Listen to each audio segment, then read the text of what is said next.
realize that its numbers have reduced. It can happen. Then ECOWAS leaders will wake up one morning and see that, in fact, they are in a minority.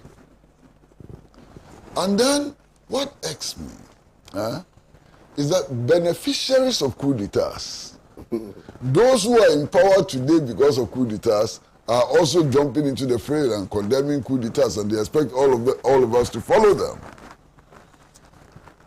More. Massa. You have our president, and I really hate to do this. You have a president who says that his mentor, the person who really has mentored him, who has inspired him in his quest to become president and so on, is a coup leader.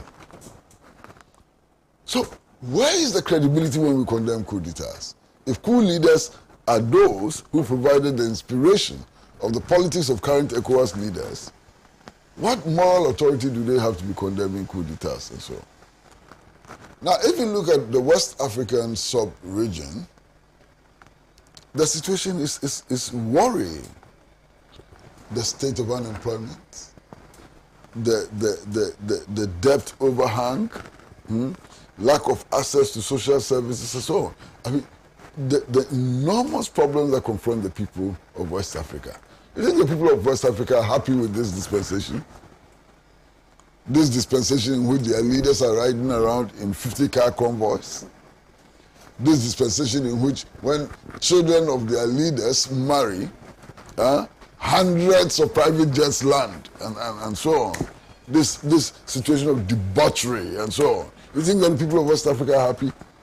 They are not. Multi-party democracy has not been able to deliver what the people of West Africa want. Indeed, what the people of Africa want. The people of Africa and the people of West Africa are not happy with the situation in which their resources are exploited for the benefit of multinational corporations. They get nothing out of the exploitation of their resources. And I'm quite sure that the people of West Africa won't change. We are being told of how coup d'etats have been. I mean, they've been so terrible, and people talk about the torture that civilians went through and so on. What has happened today? The last election, how many people died? What is Ahmed Suarez's family going to say and so on? And this is not a coup regime. You understand? This is not a coup regime. One thing that we must address our minds to is very simple. All these coup d'etats are very popular. The evidence is that the coup d'etats are very popular, whether Mali, Burkina, or Guinea. These are very popular coups. So we should be asking ourselves, how come the people are jubilating, after the coup d'etats? How come that our elected leaders do not appear to have the kind of credibility that the coup leaders have? And if we find answers to that question, perhaps we'll be in a better position to build democracy in West Africa and broadly in Africa. Well, thank you very much, Mr. Pratt. Let me go for this quick commercial break. When I return, we're going to be touching on e-crisis looms over e-levy. Expert ones, that's a story by the Inside newspaper. Change your ways, PNM urges MPs, and ECOWAS holds heads of state summit in Accra today. Quick commercial break, stay with us.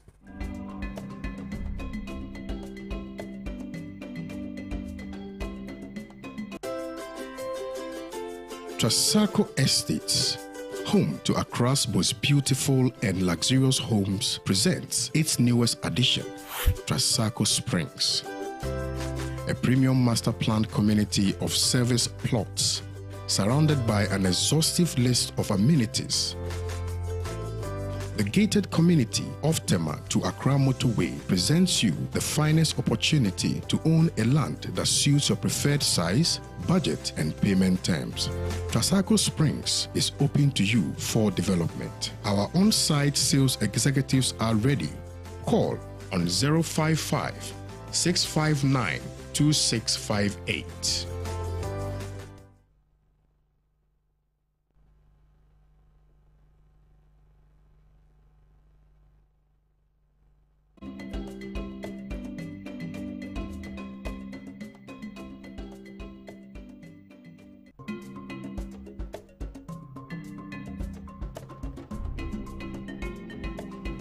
Welcome back. If you just joined us, you're watching the news preview here on Pan-African Television. Let me remind you once more that we're streaming live on Facebook, facebook.com/Pan-African Television, so you can join the conversation there. Leave your comments underneath the live stream, and we'll read it here for you on the show. Ellen, e-crisis looms over e-levy. True? False? Why? Who is saying that? What is e-crisis? And what is e-levy? Yes, I know what e-levy is. Will create problems. According to an expert who is indicating to us that if care is not taken and if we are not careful about its implementation, definitely would have. So Dr. Abdallah, a tax expert, has indicated that there are potential risks and dangers associated with the e-levy transaction, which may far outweigh the revenue envisaged by policymakers. And already you know that we've lost about 3 billion Ghana cedis to the telcos. So clearly we may have some fallout. There are going to be fallouts in every single policy that is introduced. There were fallouts in free SHS. There were fallouts in VAT when it was introduced. There were fallouts everywhere. So yes, if Dr. Abdallah, is that the name, is saying that's possible, he's speaking into the future, that if it is introduced, that is what will happen. And if it doesn't happen, there are risks in everything to life. So I really do not get what he's trying to say. So therefore, because there'll be fallouts, or because he thinks there'll be issues, so the e-levy shouldn't be what? It shouldn't be introduced. Is that what he's saying? And if that is, what is his alternative? Is he one of those preaching that we go back to the IMF? Is that what he's saying? I do have a problem with people who are trying very hard to bastardize every single thing. Let it come. Bring us your, as he said, if he thinks it's going to fail, what are his alternatives? That is why we are having a discussion. So my alternative, being a tax expert, I am not a tax expert, he is. So being a tax expert, he should have given us his alternatives or what he thinks the government should do. And then we can criticize or scrutinize it. As for preaching doom and gloom for e-levy, it's been done for the past, 6 weeks. And I'm not sure it's going to change. What are his alternatives? Did he prefer any alternatives to it, or he feels that it should just be cut out? If it is cut out and therefore we are not going to use it, what else then should the government do? Should the government go back to IMF? Is he one of those proposing that? Or he brought another way of making sure that Ghana government gets the needed revenue to run government business? Did he give us any? If he didn't, then I'll just take it as one of those comments that come along. Yeah. Okay, thank you. Honorable. Well, Ali Nachia Abdallah is a tax expert and a consultant. I have great admiration for this man. And indeed, what he has said is a re-echo of many of the things that we have read about the e-levy. It's good to have such experts in your country to draw attention to the potential pitfalls that might attend a policy introduced by government. So yes, and we have said that, Eli has said that this is a democratic country. Yeah, so he speaks his mind on a policy which can affect him. And so, yes. Now, what has he said? He says, look, we must be careful and cautious in the introduction of e-levy.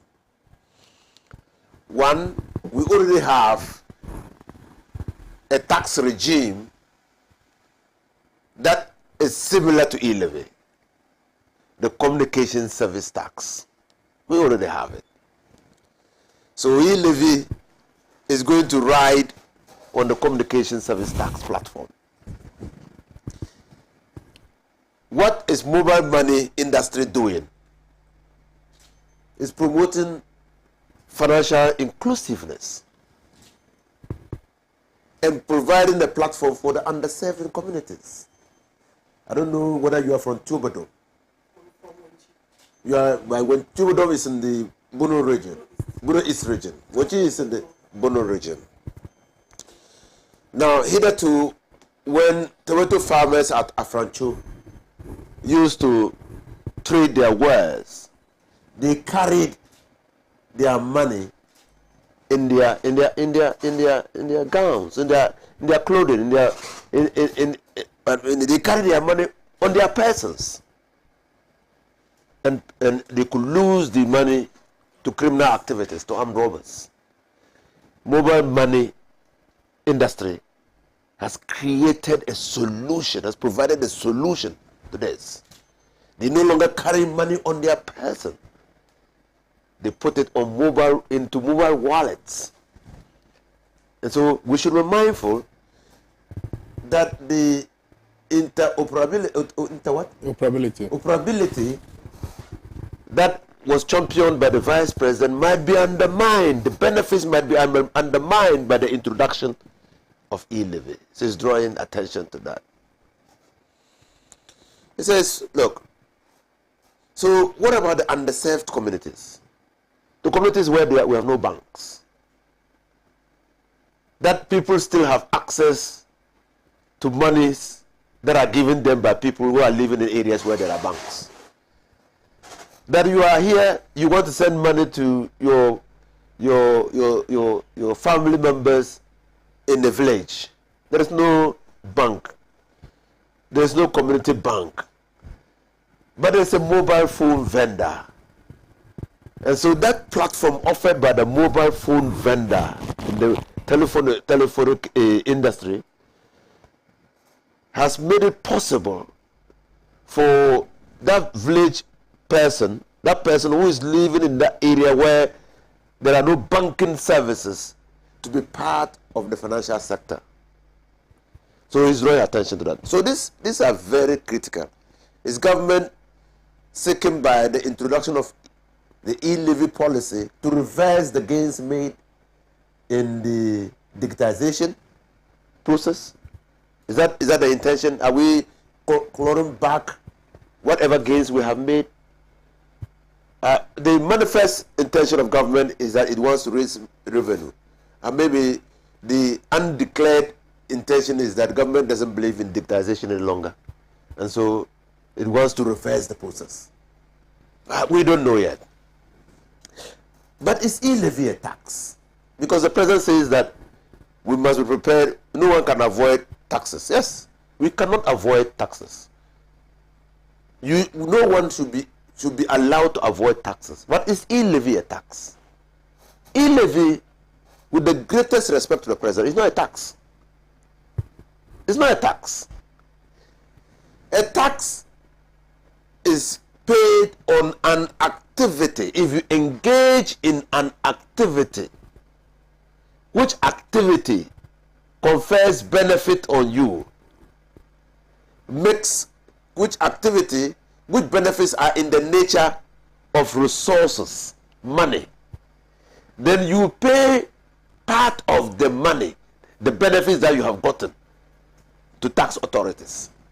To the authorities for the purposes of continuing to provide you with the facilities to engage in that business.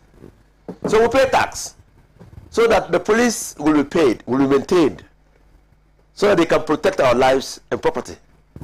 So as long as the police continues to protect life and property, we pay tax. If we don't feel that they are protecting enough, we run away from the tax. I mean, they will have to chase us for a tax. We pay tax so that we can have running water. So people raise concerns if they don't have running water. We pay tax so that government can use the tax prudently. And so when Nana Akufo-Addo said he was going to be a guardian of the public purse, and we believed him, we voted for him. And so when he comes and he's no longer a guardian of the public purse, we question whether this tax, whether this levy, whether this imposition, if we pay, he will guard the money. These are the issues that are being raised. But the levy clearly is not a tax. My understanding of a tax and the payment we are going to make on e-levy cannot, by any stretch of imagination, be said to be a tax. Helen or Ellen? Ellen. Good. We are engaged, if you are employed, a government worker, your salary at the end of the month is your earnings. So when you take your salary, if it is paid to you, your income tax of that on that salary would have been paid already. So that earning, you've already paid your obligations, discharge your obligations to the state. Not so. So when the money is in the bank, you don't pay tax on it, do you? You don't. Unless I do some transactions, then you pay. No, even if you do transactions in the bank, you don't pay tax. Then what do you pay? You pay service charge because they are providing you with a service. The banks have created a platform for you to put your money there, and so you pay them for that platform. That's how the banks continue to be in operation. You pay for that service because they have offered you convenience and comfort. Convenience because this time when you put your money there, you don't worry that armed robbers will attack you in the night. Comfort because when you get into the bank, you can even have sofas to sit on. And then you go and take your money. So you pay for those things. Not tax, you don't pay tax. But the banks pay tax. Because the banks are earning from the services that they provide us, they pay tax. They pay. Corporation tax. Yes. Because those earnings, the services that they provide, the earnings that they get, go to add up to whatever monies they make within a year. And if it passes a certain threshold, they pay tax. Now, so when you put your money in the bank, you don't pay tax. Now, if by mistake, and I'm using mistake purposively, if by mistake you remove that money into a mobile wallet, what government is telling you is that any transaction beyond or above 100 Ghana cedis, you pay tax. The question is why? The question is simply why? So if I don't remove the money and I decide that any time that I am going to expend from my account in the bank, I'm going to use a check, I don't pay tax. So the question is, what is government taxing? That's the question. That's a very good question. The same amount of money in my bank, if I decide that all transactions in the bank are due by check, I won't pay tax. I'll pay service fee to the banks. Because they print the booklets. Absolutely. I'll pay. Immediately I remove on purpose, I remove the money into a wallet, then I start paying some levies. So you don't get the import. It appears that government is desperate for resources and has seen that the mobile telephony or mobile money transactions for the year 2021 crossed the threshold of 9 billion. And if I take just 2% or 1% of that money, not even 9 billion, 900 or something billion. That's how come that they have gotten to their 7 point something and now scale it down to 6 point something now. Dr. Asibe Yeboah is saying that by his reckoning is actually about 5 billion. If we allow government to do the Robin Hood thing, and you know what Robin Hood was doing? He was taking money from the rich and giving it. He was an armed robber, but he was not robbing the poor. He was robbing the rich and giving the money to the poor.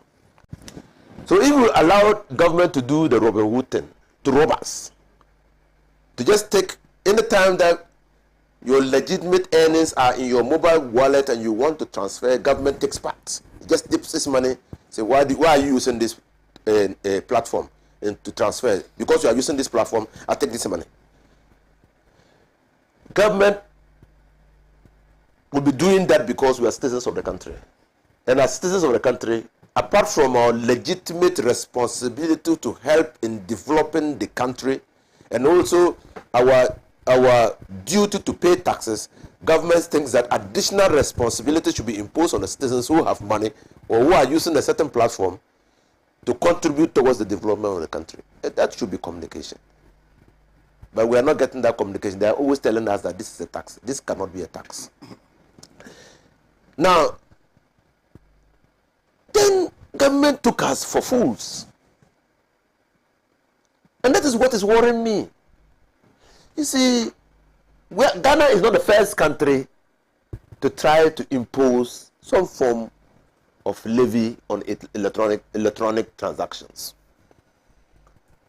But if you look at across the country, Uganda, Kenya, Tanzania, all over, it's between 0.2 to 0.5.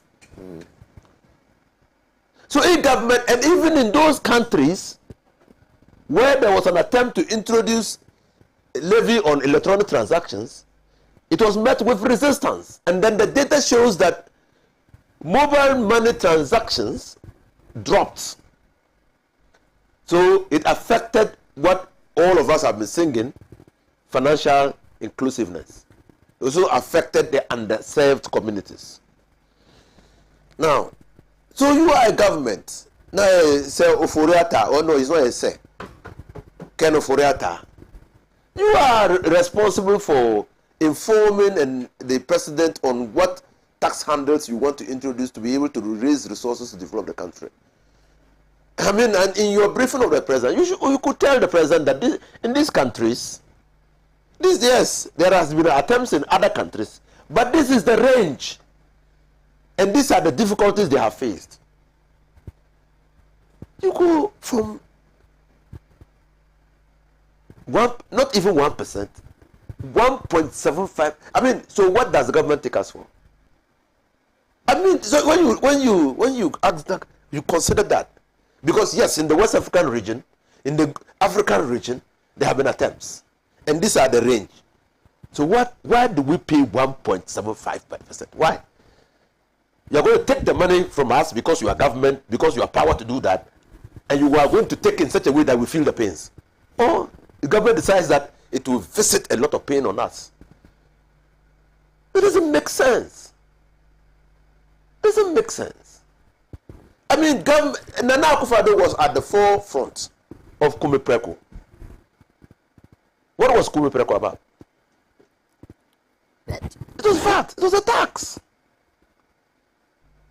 When the tax measure was introduced, it was believed that the burden in the country was too much, that the government was insensitive to the plight of the people, and the only way to demonstrate the insensitivity of the government was to organize demonstrations and flood the streets with people.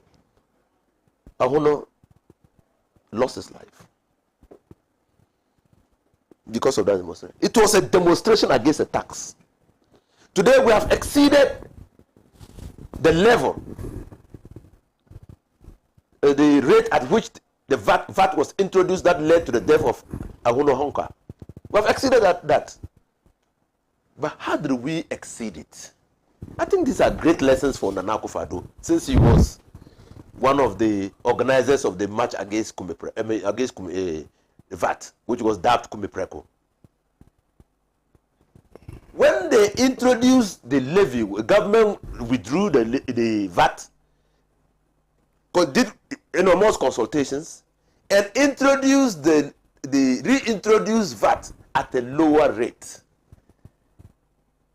Today, we have escalated. Today, VAT is more than the rate at which it was introduced, which led to the death of Ahono Honka. My brother Kwesi Pratt also felt at that time that that tax was so draconian that he should participate in the demonstration. I don't know. Maybe this 1.75%, we should also be demonstrating to tell Nana Akufo-Addo that because the hardship is just too much.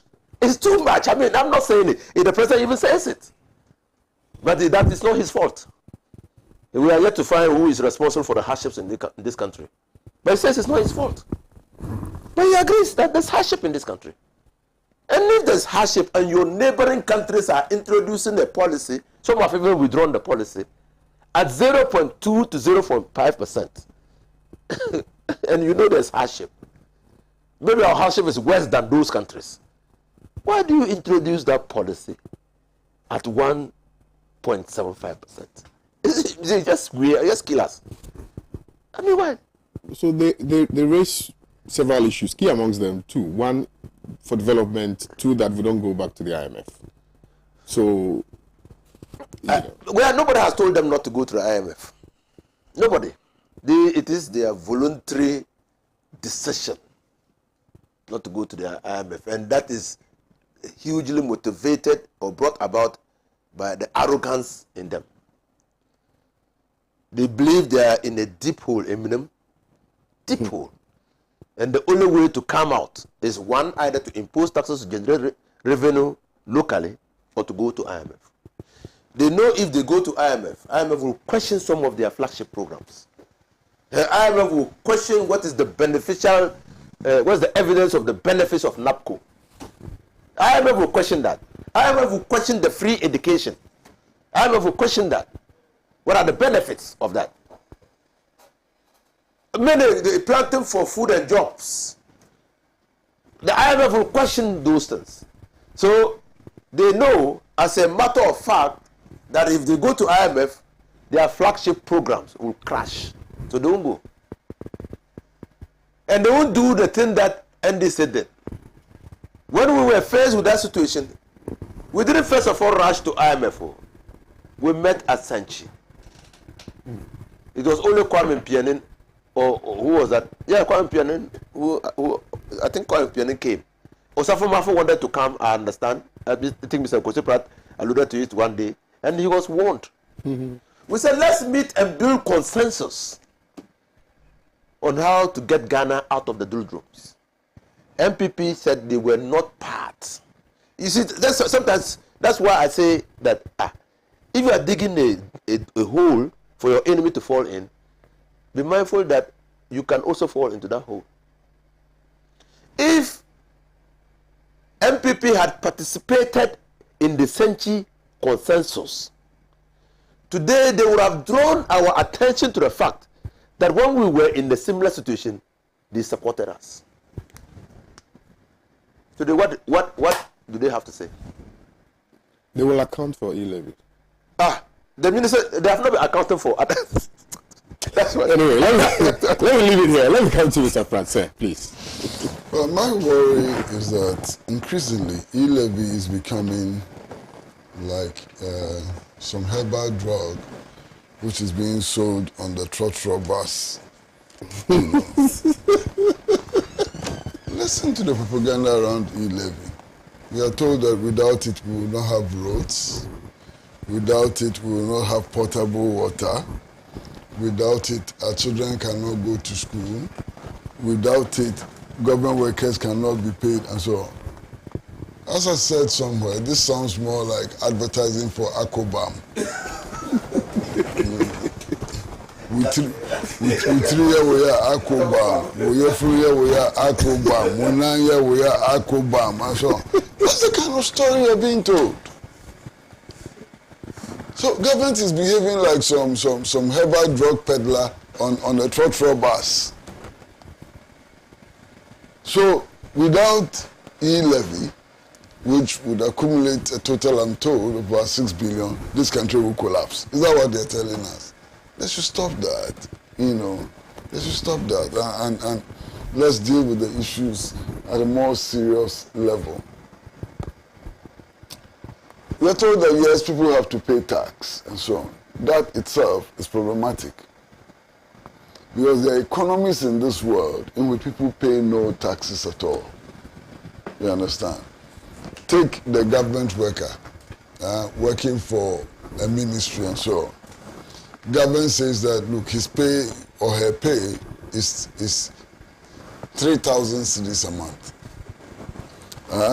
Government is paying the worker. So your pay is 3,000 cedis a month. At the end of the month, government takes 10 cedis out of that pay. Say, this one is tax. So instead of paying you 3,000, I'm paying you so much. In other economies like the Democratic People's Republic of Korea, there's no tax, no income tax. So this idea that if you don't pay taxes, we will die and so on. Why have people in North Korea not died? The last time I was there was 1981. They were not paying taxes and they didn't die. They haven't died up to today. You should just stop it. You see, in the final analysis, taxation is a system of calculation. And so, in any case, not long ago, His Excellency Alhaji Dr. Mahmoud Bawumia, Vice President, told us that taxation is the lazy man's option of raising revenue, of finding resources for development. He specifically was against taxing Momo and said that taxing Momo is a crime, is a sin against poor people. So what has changed? They should just come and tell us what has changed since Dr. Mahmoud Bawumia said those things. Has something changed? They're wasting our time, that's all. Right, thank you very much. Let me try reading some messages here on Facebook. This one says, Chotita says, Kuvado and his team of family members are not cut for governance, never again. Fuseni Kasi Emeris, the killer e-levy shouldn't be implemented forcefully by this Nana Bawumia government. Rather, Bawumia should go back to the Bank of Ghana, where he worked to bring us more money. He told us we have all the money we needed for our developmental projects, and such borrowing to finance government projects was seen as incompetence. Now let them tell us what they have used all the borrowed funds for. Nothing to show for it. Anyway, is Dr. Bawumia still the head of the economic management team or an ICT expert? Ibrahim Washara says, e-levies charges are for the fuel money for private jet. Gideon Adam says, who brought... okay, right. Augustine K. Garima says, the coup happening in some African countries, the leaders really deserve it because they are very, very, very wicked. Monday William Jikunu says, good morning to you, Kwame. MPP always have problem.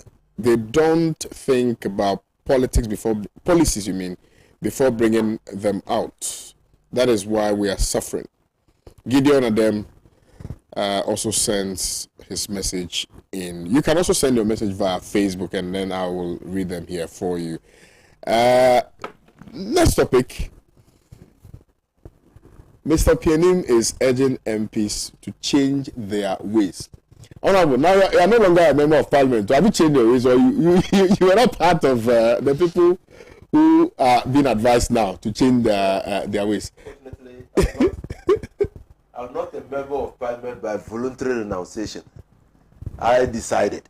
Oh, that's yes. Yes, I decided that having served my constituents for close to 15 years and having watched people grow when I entered parliament to become useful and responsible adults, and me myself having grown to a level that I felt I should pass the baton to the up-and-coming younger ones, I will step aside for them to take over.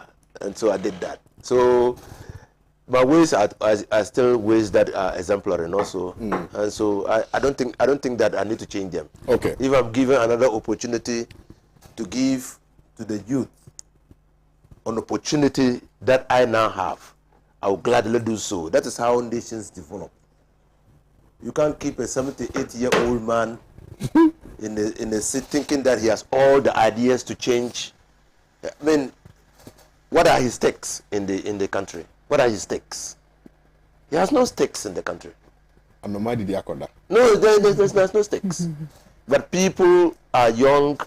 They will stay when we are long gone. Their future is important. Their destiny is important. They have ideas that they think they can turn this country around. Give them the opportunity. Give them the opportunity. If you watch Kwame Nkrumah, we laud him every day. We say that he was a great leader, and indeed he was. How old was he?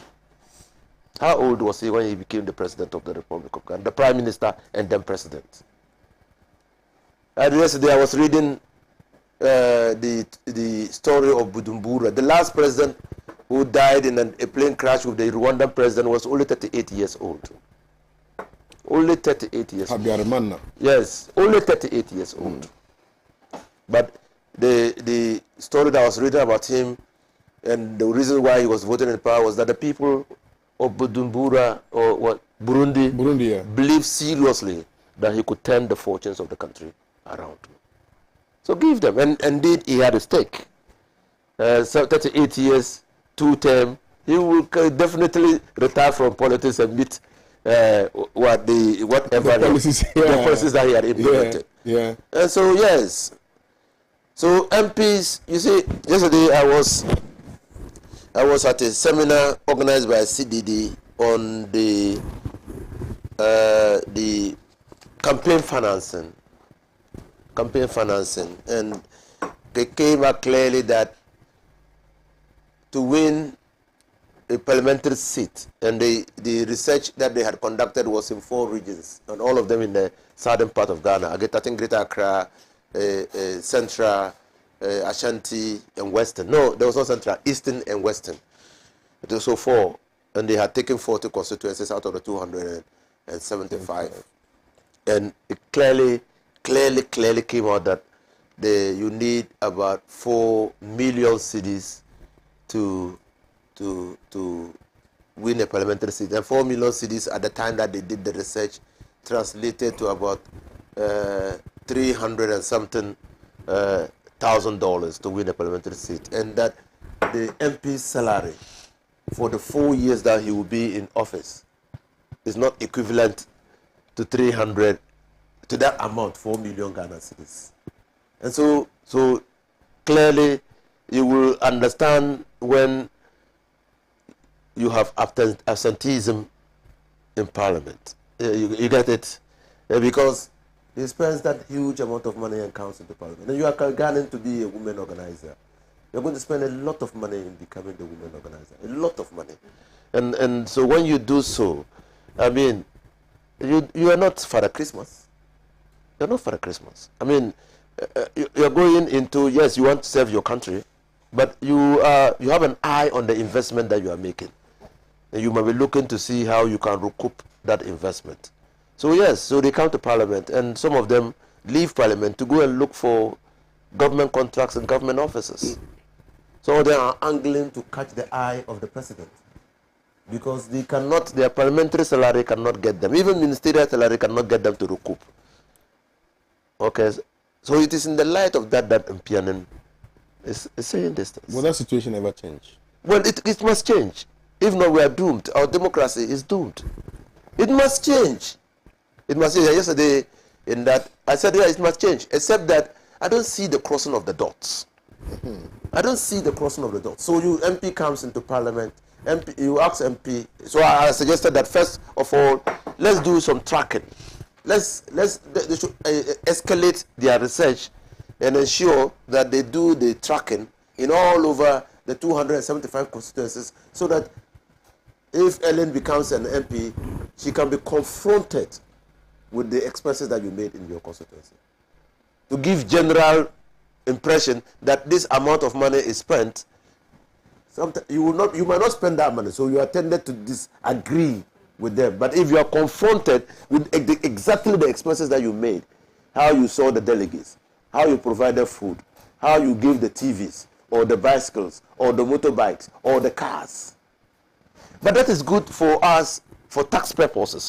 You know, because if you are confronted and you are able to justify the sources of the revenue, the sources of the money that you use for that thing, and then they trace the monies, and those people who made the contributions were in legitimate business. I mean, it goes to taxation. So you need to introduce e-levy, because you must account for any money that you spend and pay tax on that money. And because we're not crossing the dots. I mean, so you know that I asked Ellen whether she was into mining. She said, no, I'm not into mining. But you know that members of your, not you, I'm just talking generally, and not talking about MPP. You know that somebody wants to take up a political post in your party. And that person is engaged in an activity that is illegal. That is... Mining is not illegal. Mining. Well, I'm saying I'm not told you about mining. I'm saying engage in an activity. I didn't say mining. I can say mining. I'm just bringing your mind to it. No. But you are preaching to the you are preaching to the converted. I was the Minister for Lands and Natural Resources. I know. Mining is not illegal. Yeah. I was just bringing your mind to it. Yeah. I asked that question on purpose. So I was just saying that you know that I'm even not speaking of mining. I'm saying it's engaged in an activity that clearly is not acceptable. That clearly violates the laws of the country. And you close your eyes to that because it's bringing resources. So you see, yes, I think that there are a lot of difficulties that attend our parliament today, not because they have set out to engage in those difficulties, but because of the general configuration of parliament now. You see, never in the history of this country have we gotten a parliament that is evenly divided. This parliament is evenly divided. The balance of power is being held by one person. And I liked what Mr. Kosipra said so many months ago, that if he were the independent candidate of Obuasi, he would have stayed an independent candidate. That would have made him more powerful than he is today. Because clearly, he holds the balance of power. Clearly. And so, Fomina, like, okay. So, he holds the balance of power. So, if he had remained an independent, this country would have been more interesting. Because he could go anywhere. An independent candidate is free to sit with any of, or to vote with any side of the house. Okay? But so, because of the nature, the configuration of parliament now, clearly any least provocation would erupt. I mean, it will get members of parliament to be emotional. Right. Okay, and I'm sure the experiences of the 7th of January and the 21st of December will guide this parliament on how to restore the integrity, reputation of parliament, and to ensure that they serve as true and worthy representatives of the people of this country. I wanted to answer because I'll leave it at that. Ellen, please, let's hear from you. Well, politics is about, as I said earlier, your ability to put your resources together and stand for a position. I find that if you're a politician and nobody believes in your cause, and nobody is prepared to put their mouth where, their money where their mouth is, then you have no business being a politician. So resources to fund campaigns, for me, I believe is you don't have to have the money yourself. A lot of us would not have the money personally. We are not business mongols, neither are we tech mongols for you to be having 350,000. They gave you estimate. What you heard, 350,000 is estimated. Yeah. Some can go as high as $1 million, depending on your constituency, depending on the parameters in your constituency, depending on how long you have been MP, and depending on how badly you want it. You, the person. Because that determines how much you are prepared to spend or how much you're prepared to go and solicit for. So until we, the politicians, do not take this, when you take this as a life and death affair, that is when you are prepared to go to lengths that you shouldn't go to get money for delegates who might not even vote for you. And this lets me remember Sir John, may his soul rest in peace, and the advice he gave all politicians. What did he say? Fear delegates. So you might be shocked that you go and look for all this money, give it to the delegates, and if they have decided they do not want you, my dear, you will still lose. And that is where a lot of the politicians have an issue. Sometimes we think that money will solve all problems. Yes, money solves problems, but it doesn't solve all problems. Our Ghanaian delegates, I can tell you, in both political parties are very discerning. When it is wrong, it is wrong. They'll collect your money, all right. As for that one, me, if you bring it to me and I'm a delegate, I'll collect. But when I'm going to vote, I'll be guided by my conscience. And we've seen examples of that in so many of our elections, whether party elections, constituency, MP, even in national elections. So yes, it depends on you, the person. $350,000 for an election in Ghana, that is a parliamentary election. If you manage it well, I don't think you should spend that much. But as I said, it's an average, depending on your constituency and what is happening in your constituency and the other people involved. It can go higher or it can even go lower. Would we continue using money in our politics? Yes. Why? Why? Because we have all conscientized ourselves as a nation that politicians are supposed to have money. Why? That, unfortunately, that is it. But we all know. So when you are even putting out your neck out for any position, the first question that you are asked is, do you have the resources? The first question is not that, are you competent? The first question is not that, can you do the job? Are you good for the party or for the position at this? We don't ask those questions. The very, very first questions we ask is, do you have the resources? Because you go to a constituency. I've been involved in a lot of MPs campaign. My most recent one was with Professor Jambafo in Wenchi. And the experiences I gained there tells me that it is something that has been in the political consciousness of our people. And so everybody going to stand for any election should have that in their minds. That you would have to educate the people to understand. All of us have to do it as a group. Look, the amounts of monies that went into those campaigns, especially if it is your stronghold and you are a party in government, it is not easy. Alaji will tell you. It is, the dynamics are slightly different when you're in opposition. The dynamics are slightly different. But when you are a party in power, and you are even a sitting MP, and you are a minister, your cost is higher than the person who is not up and coming. Up and coming. So these are all little things. So money is being spent in politics. I don't know how we are going to stop it totally. We can't. We just have to manage it, for me. And man, because there's no way you can say that it's a political venture is also, to me, a business venture, because your campaigns give people money. You would have to do t-shirts. You would have to do adverts. You have to rent. It all puts in money into the system. The problem is the regulation, so that we do not go overboard. It looks like we are gradually on the verge of going overboard. So we can't stop corruption then, because how do you expect somebody who earns, let's say, 12,000 cedis a month to raise 1 million Ghana cedis for campaign? You are even done. Even the person, as I said before I started, it's not usually from your pocket. If you're a politician and you can't get people to support you, then you are out. The problem is not even with raising the money. After you have raised the money and you are now sitting in parliament, every morning they are knocking on your door.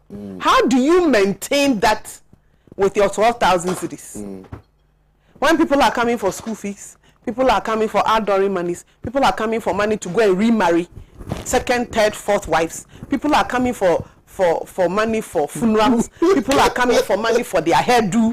I mean, a lot. When you said, as I said, I was with Prof. Jambafo's campaign, and I mean, I was a secretary, and I was taking down the list of requests, and in a day, there are over 20, 30, 40 requests, from surgeries to marriages, and that is what actually irks me.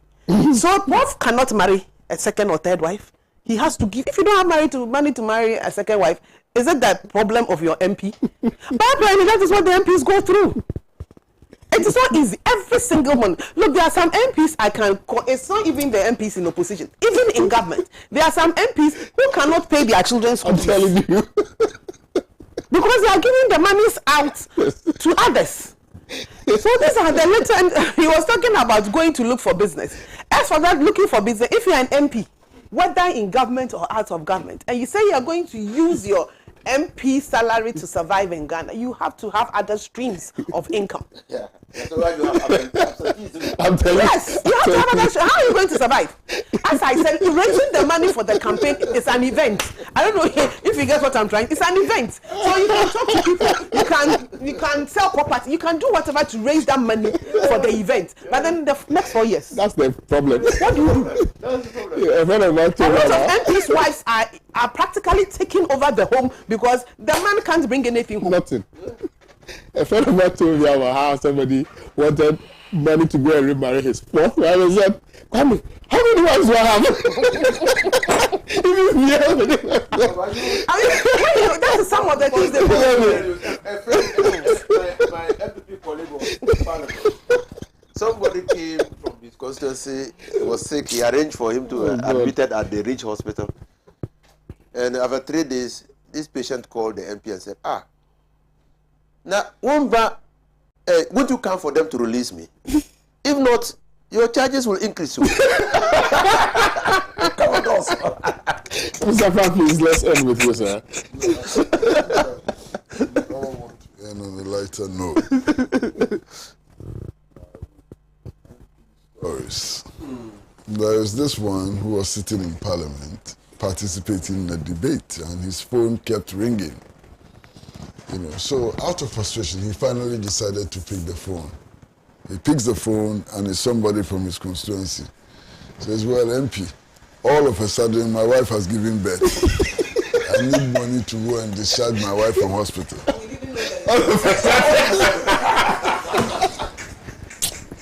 All of a sudden, his wife had given birth.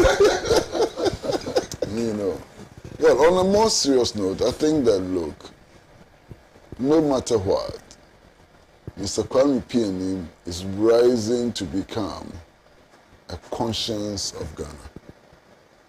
He's one person who is proving every day that when issues come up for discussion, they can be discussed outside the ambit of MPP versus NDC.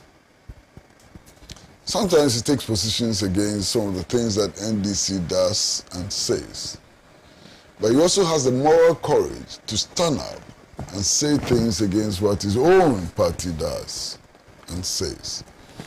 And I think that this kind of conscience is needed at this time of extreme polarization. And Mr. Kwame PNM in his old age is becoming an idol, becoming somebody of value for the democratic experiment that we are all engaged in. And I wish to commend him highly for the stance he's taking in national politics. I shared the same prison block with him some time ago. And even in prison, he was an outstanding personality. He is the gentleman who revived the prison farms in Isawam. And he did a marvelous job of the prison farms. Conditions in prison are so terrible.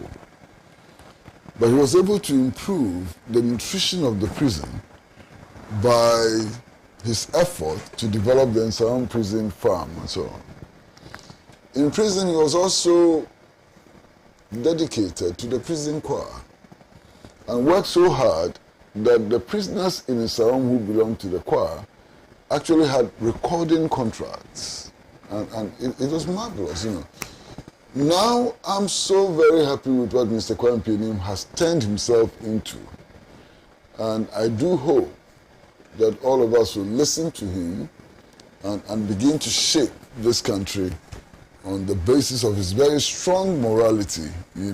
His moral strength is an inspiration to many people. His comment on Parliament and parliamentarians is interesting. I wouldn't go beyond describing it as interesting. What I want parliamentarians to understand clearly is that they are not in parliament because they are the smartest people on earth. They are not in parliament because they are the most endowed people on earth. They are not in parliament because they are more handsome than Kwame or more beautiful than our lady sitting here. They are in parliament because people have made tremendous sacrifices for them to be there. So when they sit in Parliament House and they are taking decisions, they should remember those who died in the 2020 elections. They should remember, if they will keep their focus on those who died in the 2020 elections for them to sit where they are sitting, perhaps they will behave differently. If they sit in Parliament and remember the mayhem at Ayawasto West Wogon and the people whose legs have been amputated, who are in constant pain and so on, perhaps they will become better parliamentarians than they are today. That's all. Well, thank you very kindly, Mr. Pratt. Ellen, thank you for your time this morning. I appreciate you. Ellen is Ghanaian to be the women's organizer for the MPP. National. Thank you. I appreciate you. Yes, Ellen is doing very well. You are giving people headache. It's hard work, but I'm doing it.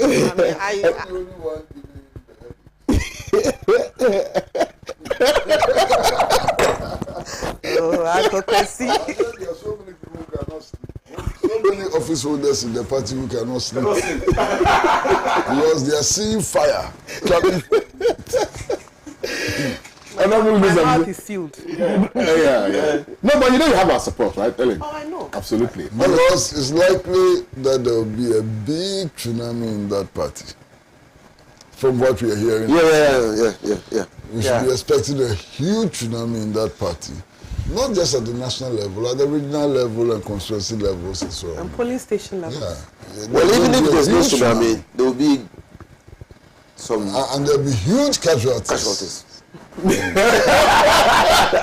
Honorable Minister, I'm saying thank you very much. I hope we're going to see you next week, yes? Yes. Thank you, Mr. Fran, as well. And thank you for watching today's edition of Good Morning Africa. My name is Kwame Owusu. So a big thank you to those who picked our feed. Ben Wayo on Facebook, I believe you picked our feed, and you shared it with a lot of people on your platform as well. Thank you very kindly for doing that for us. I'll see you guys tomorrow. Have a nice day. Bye-bye.